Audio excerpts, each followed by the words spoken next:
In the summer of 1862, a work crew hired by a man named Elias Monroe sank a hand-dug well on the eastern edge of Vicksburg, Mississippi. They were looking for water. The city sat on bluffs above the river, and the shallow wells scattered across town had been turning brackish. Monroe needed a clean source for his tannery operation, and he was willing to pay good men to go deep. They went down 18 feet before the soil changed character. The foreman, a man named Cyrus Holt, who kept meticulous ledgers, noted that the earth shifted from red clay to something darker and more compacted, almost like river silt that had been pressed under enormous weight over a very long time. At 20 feet, one of his diggers struck something solid. It was not bedrock. It was not a natural stone formation. It rang when they struck it with a pick, a clear metallic note that the men described as sounding like a bell struck underwater, muffled and resonant at the same time. I have to pause here for a second. Because what I just described, that is one case from a much larger pattern. There are 35 documented cases in a document I put together. Different cities, different decades, different types of evidence. Every single one follows the same sequence: discovered, documented, acquired, disappeared. I could not fit all of it into a video. It's in the pinned comment below. Find it before we continue. When they cleared the earth around it, they found a flat iron surface running in both directions beyond what they could expose. The edges, where they could find them, were welded. Not cast, not bolted, welded in a manner that Holt described in his ledger as perfectly joined, with no seam that could admit a blade. He wrote one other thing. The welds were on the underside, the surface facing down. Whoever had sealed this structure had done it from below. That entry sat in a private ledger for nearly 80 years before it surfaced in a lot of estate papers sold out of a New Orleans auction house in 1941. A researcher named Margaret Pollard bought the lot for $11. She was looking for letters related to the siege of Vicksburg for a graduate thesis she never finished. What she found instead changed the direction of her research entirely, though history would never know her name in connection with it. Her notes passed to a nephew, and through him into a small archive of anomalous Mississippi history that circulated in photocopied form through certain academic back channels in the 1970s. The well was never finished. Monroe abandoned it. The tannery closed 2 years later when the Union Army occupied Vicksburg, and the property changed hands 6 times before it was built over entirely sometime around 1889. There is a feed store there now. Or there was. The building was condemned in 2003. But the question that Cyrus Holt's ledger opens is not the kind that closes easily. What is under Vicksburg? What was it built over? And why does the economic history of that particular stretch of the lower Mississippi Valley show the same pattern that appears in city after city, territory after territory, whenever someone looks closely enough at what the official record actually says versus what the physical evidence on the ground is telling a completely different story? This is not a story about one well. This is a story about what was already here. When European settlers began pushing into the lower Mississippi Valley in serious numbers during the early decades of the 19th century, they found infrastructure. Not wilderness, not empty land waiting to be civilized.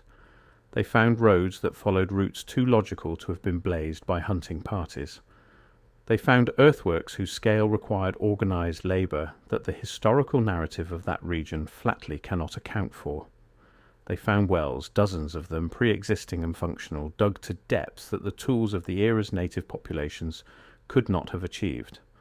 And they found, in several recorded instances, structures below ground that were made of worked iron. The standard explanation for any anomalous pre-contact structure in North America runs through a predictable series of dismissals. It was native mound-building culture. It was Spanish explorers. It was French trappers who left no other record. It was misidentified natural geology. The explanation chosen in any given case depends almost entirely on which dismissal is least embarrassing to the surrounding narrative. And the surrounding narrative is always the same one: that North America before European contact was a continent of dispersed pre-industrial populations who left no permanent infrastructure. That what the Europeans built here was built from nothing. This narrative requires an enormous amount of maintenance. It requires the systematic reclassification of anomalous findings. It requires the burial, sometimes literal, of contradictory evidence. And it requires a specific kind of economic history, one that traces the financing of American development entirely through European banking institutions, entirely through Atlantic trade routes, entirely through a financial architecture that was built from scratch in the 17th and 18th centuries. Because if something was already here, the financing of something already here came from somewhere else. And that somewhere else is what the official history of American economic development cannot afford to address. The Tartarian question, as it has come to be framed by researchers working outside the credentialed mainstream, is not primarily an architectural question, though the architecture is startling enough. It is an economic question. It is a question about who financed the infrastructure of the pre-contact world, what financial systems supported it, how those systems interacted with the natural resources of the North American continent, and what happened to that economic order when the official history of European contact says the continent was empty. Vicksburg sits at one of the most economically strategic points in North America. The confluence of the Yazoo and Mississippi rivers with commanding elevation above the surrounding terrain made it a natural control point for river traffic across an enormous portion of the continental interior. Whoever controlled that bluff controlled the movement of goods through the heart of the landmass. This is why the Union Army spent the better part of a year trying to take it during the Civil War. Grant understood what the bluff meant. He said as much. Vicksburg was the key, he wrote, and the war could not be won without it. But Grant was thinking about the War of 1863. The question that the Holt ledger raises is what that bluff was worth to whoever controlled it before 1803, before 1763, before the European powers began their contest for the lower Mississippi Valley. What was it worth to whoever dug the infrastructure that Cyrus Holt's crew struck at 20 feet in the summer of 1862? The Iron Gate, if that is what it was, is only one data point, but it is a useful one because of what Holt recorded about the welds. Welding technology in the mid-19th century was in its infancy. Forge welding existed, and it could produce serviceable joins, but the kind of continuous seamless weld that Holt described, a join that could not admit a blade, was not achievable with the technology available in Mississippi in 1862. It was barely achievable in industrial settings in England or France at the same period. The idea that someone had produced that quality of well below the surface of a Vicksburg bluff and had done it from beneath the structure they were sealing requires either an explanation of who had that technology and when they were operating in that location, or a dismissal of Holt's ledger as inaccurate. Those who have reviewed the ledger, and there are a handful, have not found grounds for dismissal. Holt was a careful man. His accounts are precise in every other particular.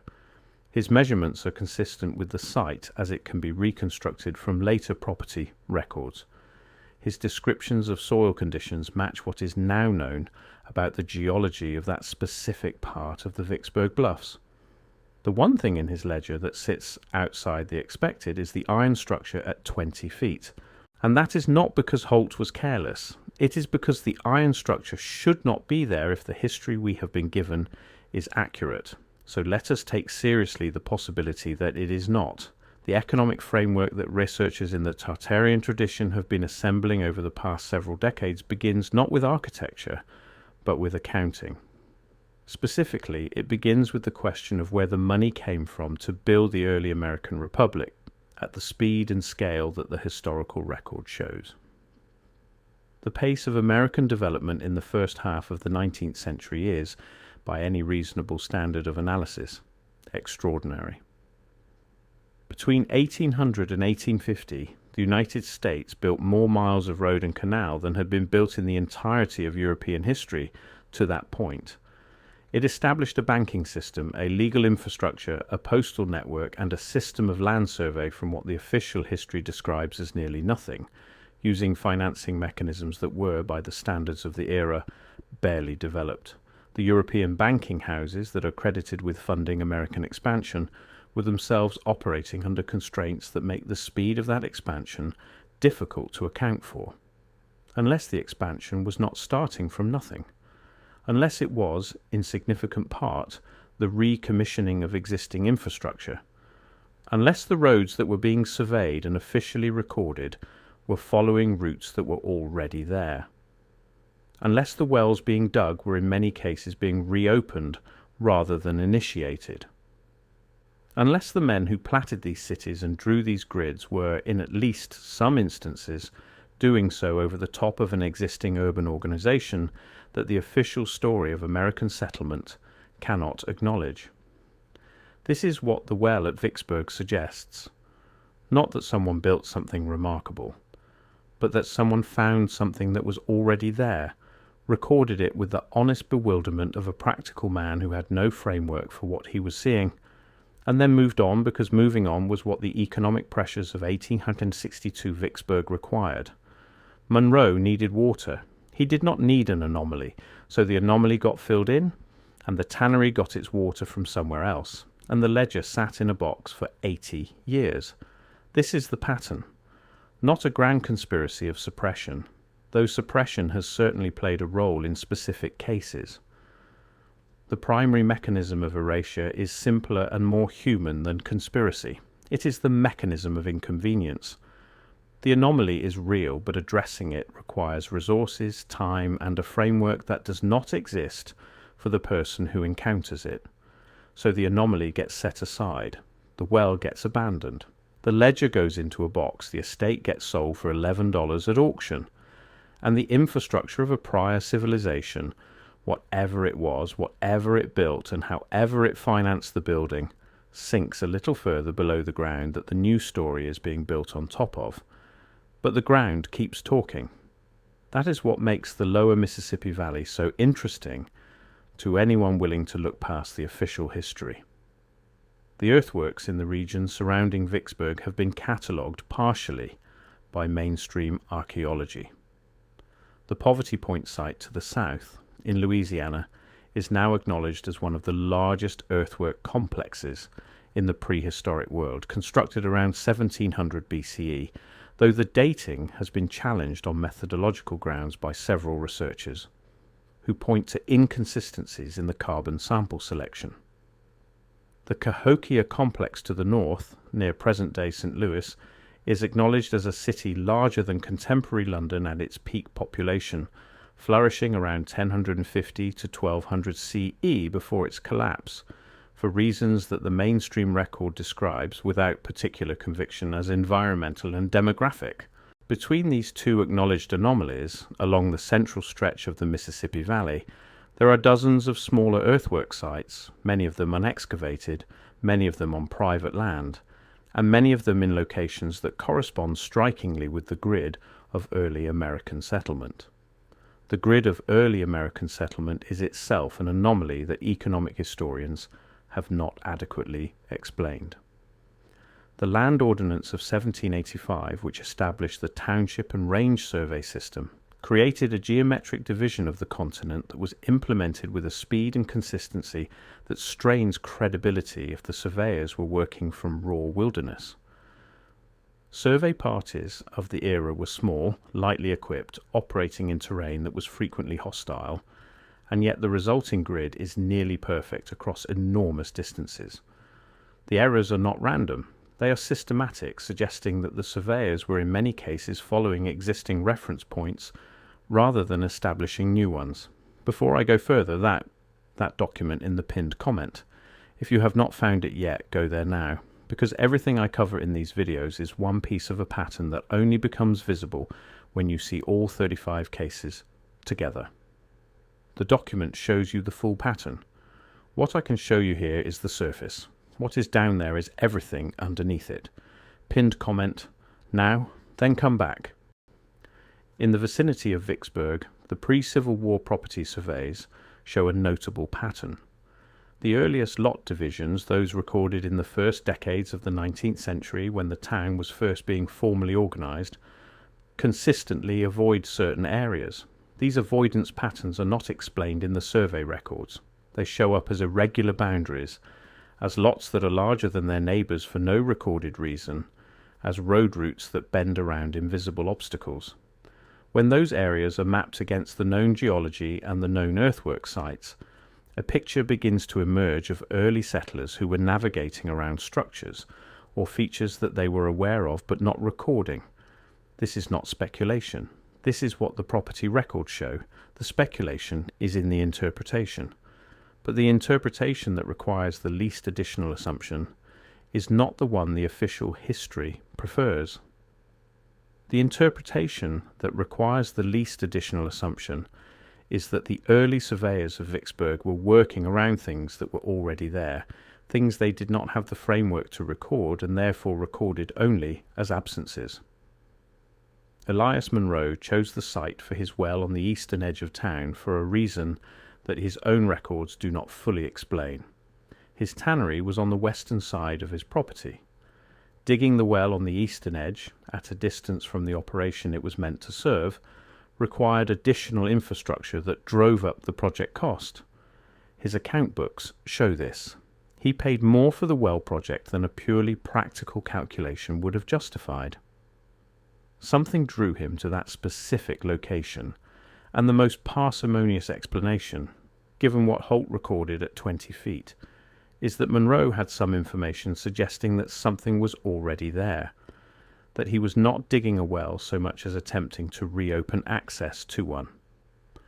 The pre-existing well hypothesis is more common in the documentary record of early American development than the official history acknowledges. There are dozens of recorded instances in the antebellum South of settlers encountering what the records describe as old workings during excavation, structures below the surface that predated any known habitation, channels cut into bedrock in patterns inconsistent with natural formation, and in several cases, metal fixtures of unknown origin at depths that precluded recent emplacement. The economic implication of the pre-existing well hypothesis is significant. If the early settlers of the Mississippi Valley were, in many cases, reactivating existing infrastructure rather than building from scratch, the financing of that development is substantially different from what the official record shows. The cost of reopening an existing well is a fraction of the cost of sinking a new one. The cost of grading an existing road is less than clearing new right-of-way. The cost of establishing a settlement on an existing foundation is less than establishing one on raw ground. If American development in the early 19th century was in significant part a process of reactivation rather than construction, the financing requirements are much lower than the official history implies, and the question of where the money went, rather than where it came from, becomes much more interesting. This is the revisionist economic history that the Vicksburg well opens. It is not a question about one iron gate. It is a question about the entire financial architecture of American development, and what that architecture was built on, and what it was built over. The Confederate engineers who fortified Vicksburg in 1862 and 1863 dug extensively. They cut miles of trenches across the bluffs. They built fortifications whose foundation work required deep excavation. The records of their engineering operations are relatively detailed, and those records contain, scattered through the technical accounts, references to anomalies that the engineers noted and then set aside, for the same reason Cyrus Holt set aside what he found. There was a war to fight. The anomaly could wait. One of those records, preserved in the Southern Historical Collection at the University of North Carolina, is a report by a Confederate engineer named Lieutenant James Beaumont Carr, written in late 1862 and addressed to his commanding officer regarding the construction of a redoubt on the eastern approach to the city. Carr notes that excavation for the redoubt's magazine, the underground powder storage chamber, was halted when the digging party encountered what he describes as a worked stone channel of unknown origin, cut to a depth and regularity inconsistent with any natural formation. The channel ran, by his measurement, on a bearing of roughly north by northwest, and it was sealed at the point of encounter with fitted stone blocks that showed no mortar, but fit together with a tightness, in his words, that a man's fingernail could not penetrate. Carr recommended rerouting the magazine excavation to avoid disturbing the channel. His commanding officer approved the recommendation without comment. The magazine was built. The redoubt was built. The channel was sealed back up and buried under Confederate earthworks, which were themselves eventually buried under the landscaping of the Vicksburg National Military Park, which was established in 1899. The Vicksburg National Military Park is one of the most extensively documented pieces of ground in the American South. Its earthworks have been surveyed, mapped and studied by generations of Civil War historians. The underground infrastructure that those earthworks were built over has not been studied at all, because the official history of that ground begins in 863, when the siege began. Whatever was there before the siege is not, in the framework of Civil War history, relevant to the park's mission. This is not malice. This is how institutional memory works. The park exists to commemorate a specific set of events. Its expertise, its funding, its mission, and its interpretation are all organized around those events. The channel that Lieutenant Carr's diggers encountered in 1862 is not part of those events.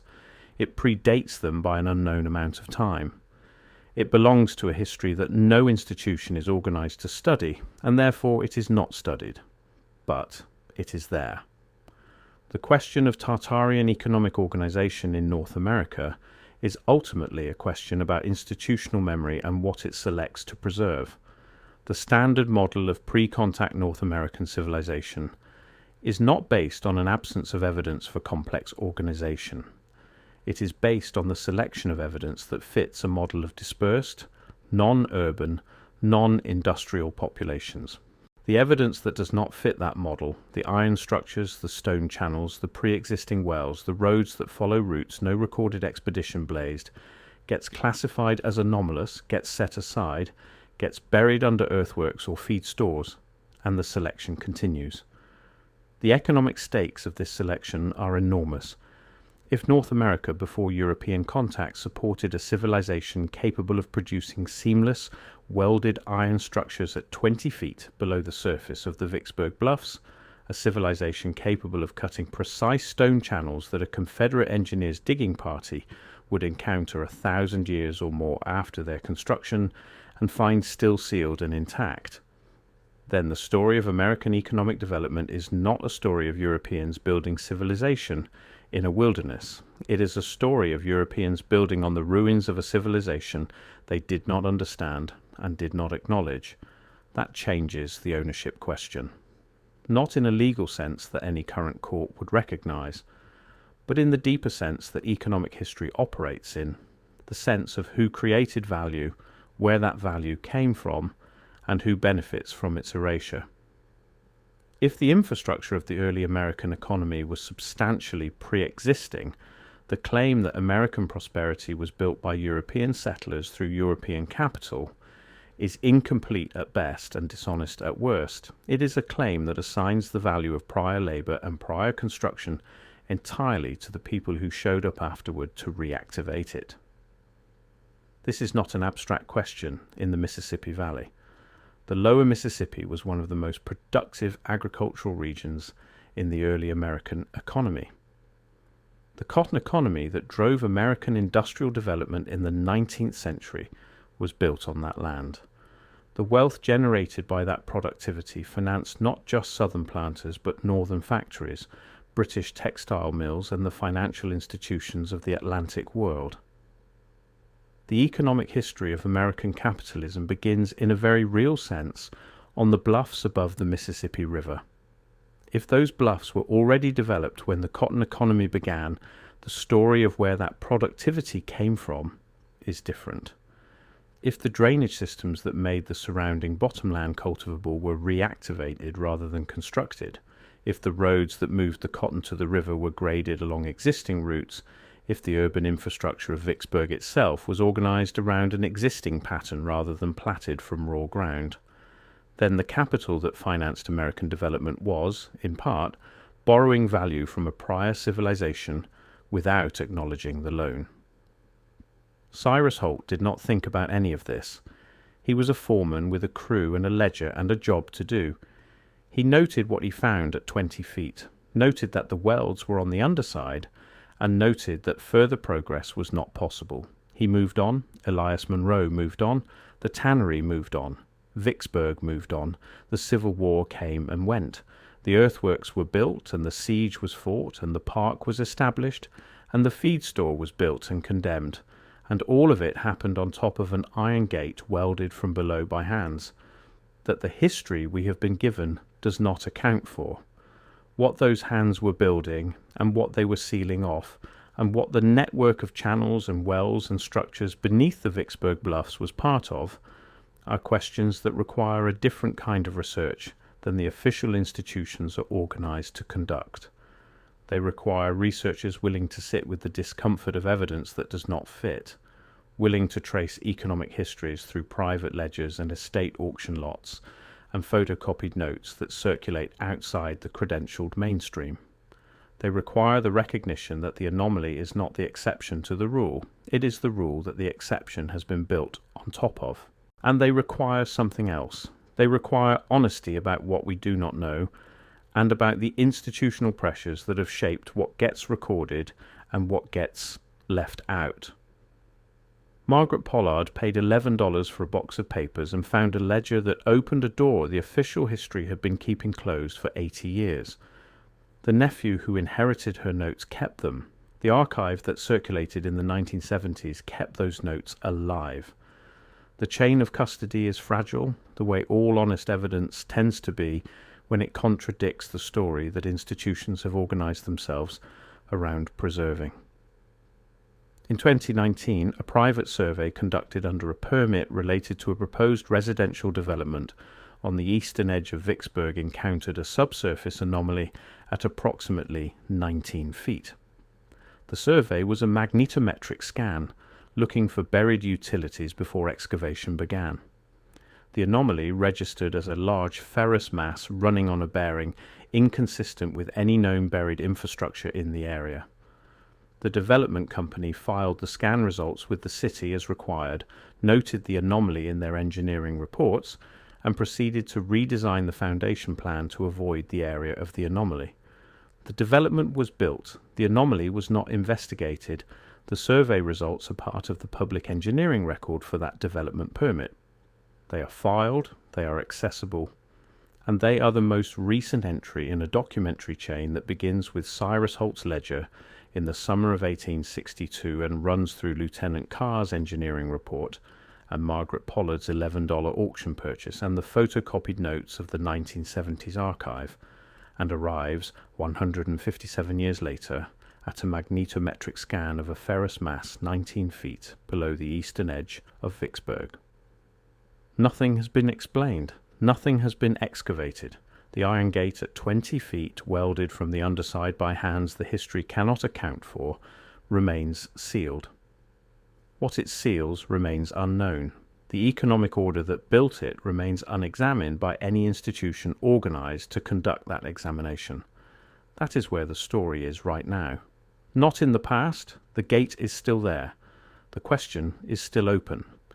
And the economic history of a civilization capable of building it is still waiting for the accounting it has never received.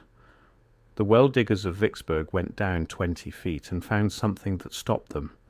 They moved on because moving on was what the economy of their moment required. The question for anyone paying attention to what the ground is still saying, 160 years later, is whether we are still making the same choice. The ledger is open, the evidence is accessible, the magnetometric scan is on file at the city permit office, and the ferrous mass is 19 feet down, and it is not going anywhere. Neither is the question of what it means that it is there. What is buried under Vicksburg is not only iron, it is a reckoning that American economic history has been deferring for 2 centuries, a debt to a prior order of things that the official record settled without authorization by simply refusing to look down. The well diggers looked. They recorded what they found. The record survived. That is enough. The question belongs to whoever asks.